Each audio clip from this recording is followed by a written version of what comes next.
Berlin, July 20th, 1944. Arthur Nebe was sitting in his office at the Reich Criminal Police when he learned that Stauffenberg's bomb had failed. Hitler was alive. Nebe, the man who commanded the Reich's Criminal Police, the head who organized investigations into conspirators, the officer who had led Einsatzgruppen in massacring thousands in the East, was now himself a convicted conspirator. In less than 24 hours, his own men would be hunting him. He had bet everything on Hitler's death and lost. But here is the paradox that makes this story far more disturbing than a simple betrayal. Nebe was not an idealist who infiltrated the Nazi system to destroy it from within. He was the system. He had built part of the extermination machine with his own hands. He had commanded firing squads. He had tested methods of mass execution. And then, at some point impossible to pinpoint precisely, he decided he needed to destroy what he had helped create. How does a man cross that boundary? How does someone who has killed thousands out of obedience decide it's time to kill the man who gave the orders? The story of Arthur Nebe doesn't answer these questions in a comforting way. It complicates them in ways that force us to confront something unsettling about human nature. That no one is just one thing. That monsters can have belated consciousness, and that this consciousness neither redeems nor absolves them, only makes them more confused, more real, more frighteningly close to any one of us. Arthur Nebe was born in Berlin in 1894, the son of a teacher. His early career was that of a competent, methodical, almost bureaucratic police officer in his approach to crime. He joined the Prussian Criminal Police in 1920, a time when Germany was still the Weimar Republic, a country trying to rebuild after its defeat in the First World War. Nebe was good at what he did. He solved cases. He rose through the ranks. There are no records of him being an ideological fanatic in his early years. When the Nazi Party came to power in 1933, Nebe did what many police officers did. He adapted. He joined the party in 1931 before the seizure of power, which indicates calculated opportunism. He realized that the Nazis were the future and wanted to be on the right side of the unfolding history. Reinhard Heydrich, the cold and brilliant architect of the Nazi security apparatus, noticed Nebe. Heydrich saw talent where others saw only obedience. Nebe was technically skilled, efficient, and seemingly devoid of moral scruples. In 1936, Nebe was promoted to head of the Reich Criminal Police, the Kripo, the Reich's Criminal Police. It was a position of immense power. He controlled investigations, had direct access to Himmler and Heydrich, and coordinated operations throughout German territory. At this point in history, Nebe was a successful man, according to the regime's standards. But something began to change, or perhaps it had always been there, hidden beneath layers of ambition and conformity. 1941. Operation Barbarossa, the invasion of the Soviet Union, was not just a military campaign. It was the moment when Nazism systematically and industrially revealed its most genocidal face. Nebe was assigned to command Einsatzgruppe B, one of the mobile extermination units that followed the Wehrmacht through Soviet territory. The mission was explicit: eliminate Jews, communists, intellectuals, anyone considered a racial or political enemy of the Reich. Nebe did not hesitate. He led mass shootings. He organized executions. Cold and detailed reports were sent to Berlin. Thousands of people were murdered under his direct command in the first months of the invasion. But here begins the psychological fracture. Nebe began to express discomfort, not for explicit moral reasons, but for practical ones. The shootings were, according to him, psychologically exhausting for the men. The blood, the screams, the proximity to the victims created trauma in the executioners. Nebe sought more efficient methods. He tested the use of explosives to kill prisoners locked in bunkers. He tested gas trucks, adapted vehicles where carbon monoxide from the exhaust was redirected into sealed compartments filled with victims. These experiments by Nebe directly influenced the development of the gas chambers later used in Auschwitz and other camps. He was literally perfecting genocide, and at the same time, something inside him was breaking.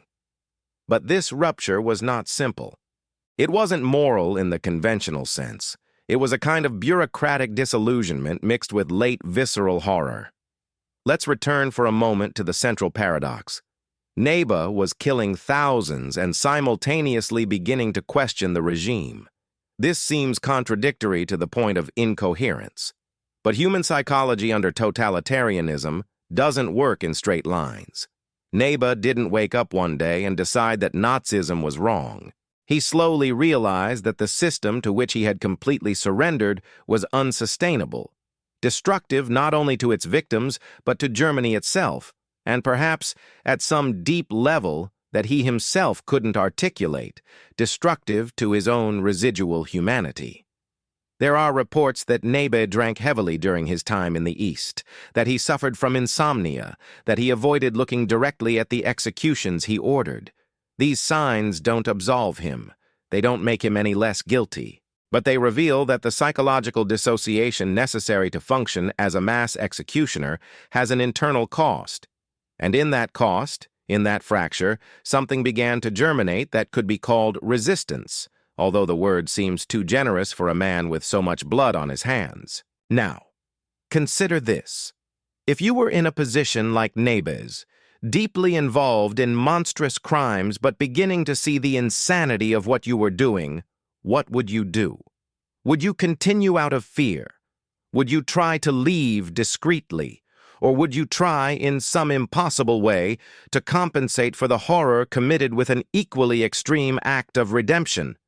This is not an easy question, and there is no right answer. But it is precisely the question Nebe had to face. If you have ever felt trapped in a situation in which you actively participated but now recognize as wrong, you have a spark of understanding of Nebe's dilemma. Leave a comment with the phrase, "I participated in the wrong and now I see it." This phrase summarizes one of the most complex moral dilemmas in human history. And discussing this in the comments helps us understand that morality is not something simple, but a nebulous territory where good and bad decisions mix in proportions impossible to calculate precisely. 1943. Nebe was back in Berlin, once again commanding the Kripo.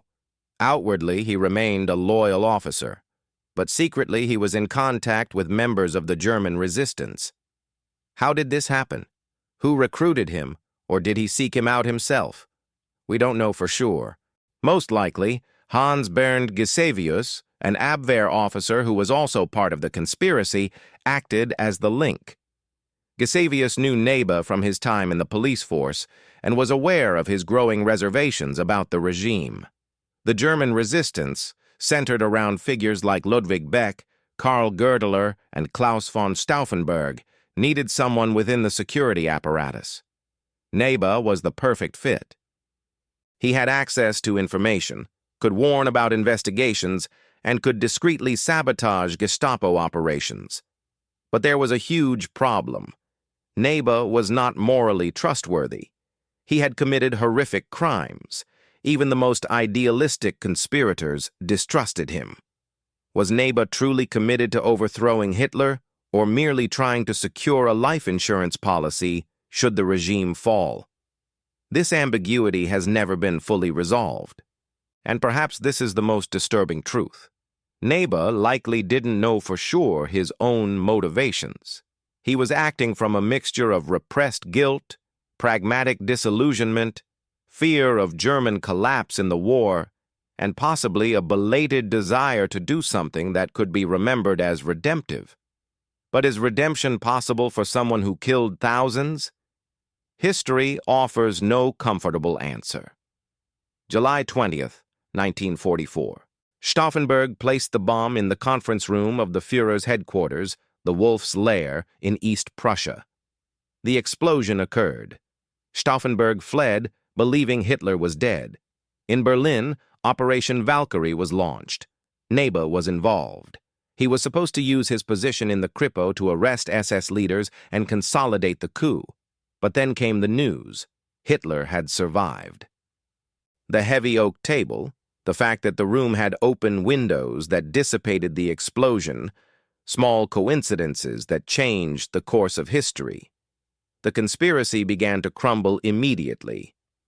Goebbels, in Berlin, managed to convince a military commander that Hitler was alive and that the arrest order was illegal. Within hours, the conspirators were being hunted down. Stauffenberg was shot that same night. Others were arrested. Nebe realized he was finished. He had two options: surrender and face certain trial and brutal execution, or flee. He chose to flee.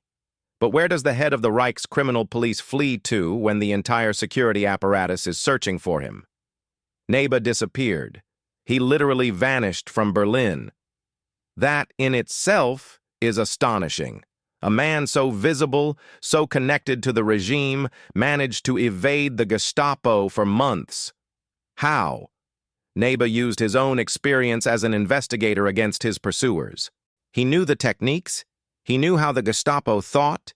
He knew where they would look and where they wouldn't. There are reports that he initially hid in Berlin, in the homes of acquaintances, frequently changing locations. Later, he is said to have gone to an island in Lake Wannsee, ironically near the site where the Wannsee Conference had sealed the fate of European Jews in 1942. He lived in hiding, depending on a small network of supporters. But the pressure was immense. The Gestapo was obsessed with capturing everyone involved in the assassination attempt. Heinrich Himmler personally demanded Nebe's capture. It was a matter of honor for the regime. One of their own, a police chief, had betrayed the Führer. This could not go unpunished. For months, Nebe managed to remain invisible, but the net was closing in. Informants began to emerge. People who had helped him, under torture or out of fear, revealed clues.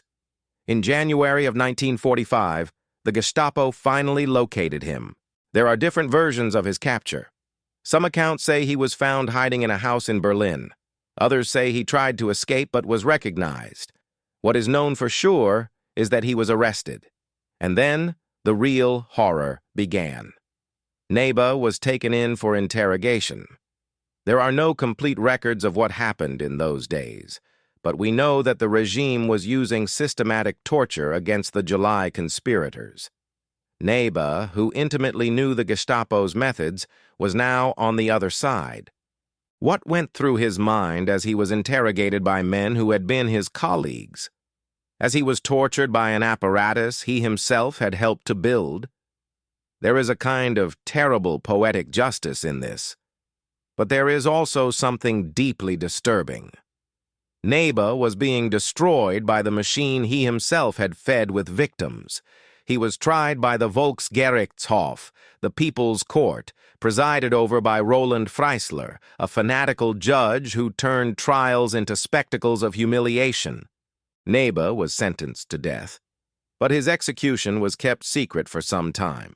There are indications that he was hanged with piano wire, a particularly cruel method used against the July conspirators. The exact date of his death is uncertain. Documents point to the beginning of March 1945. He was 50 years old. He died as a traitor in the eyes of the regime, but he also died as a war criminal in the eyes of history. There is no posthumous redemption for Arthur Nebe. His attempt to overthrow Hitler does not erase the thousands he personally murdered in the East. It does not erase his contribution to the development of gas chambers. It does not erase years of active participation in the genocide. So what do we do with Arthur Nebe?